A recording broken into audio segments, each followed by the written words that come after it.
So a few days ago, I did a video about the power of the computers that are available today, and not really needing any hardware to do the DSP or external devices to do the DSP. I realize you still need the hardware to um, record with no latency or zero latency. But as far as uh, mixing and editing all your DSP, the plugins used to need hardware, and you don't really need that anymore. And in the comments, it was interesting because somebody said, "Well, I remember when a gig of RAM was just absolutely crazy. What would you ever do with it?" And that kind of opened up a whole train of thought of thinking, yeah, there was a time when I thought a 600 meg hard drive was just crazy to have, and then a gig hard drive was crazy.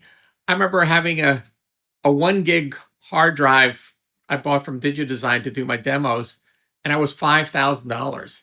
And I mean, I have a 8 terabyte SSD drive in my Mac Pro, and it's almost full. Granted, there's pictures in there and video and other things in there, but still, you use the space when you have it available to you.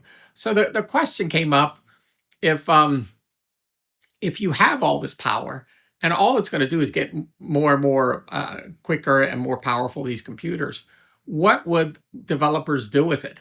I mean, you can have as many virtual synths as you want, you can have as many audio tracks as you want. What else would you possibly need?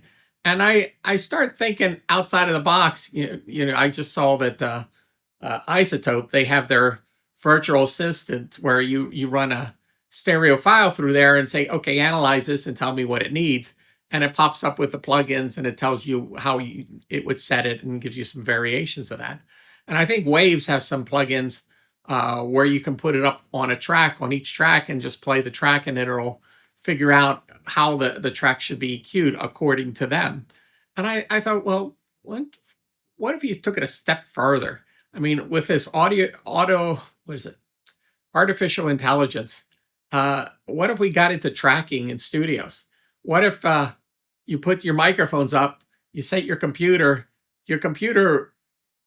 figures out what microphones you have set up where, and the band plays the song, say 3 to 5 times, and then the computer analyzes what's going on and figures out what's the best take, and you give it a reference track of what you would like it to sound like, and it takes that and extracts that information, and then it comes up with your mix right away, or your individual tracks, and then if you want the mix and you want the master, it does that to you for you too. So I was just thinking outside the box. What else could they possibly do with AI that a recording studio would find useful to them? Um, and I was thinking that, if you have all the extra DSP and all this extra power, and the developers can create things that nobody's thought of yet that everybody would want, maybe that's something that's coming down the line. I don't know. I'm just throwing out some ideas, but I thought this would be an interesting topic for conversation. If you think outside the box, what else could you do with all the extra DSP that and the extra power of these computers? And like I said, all they're going to do is get faster and faster.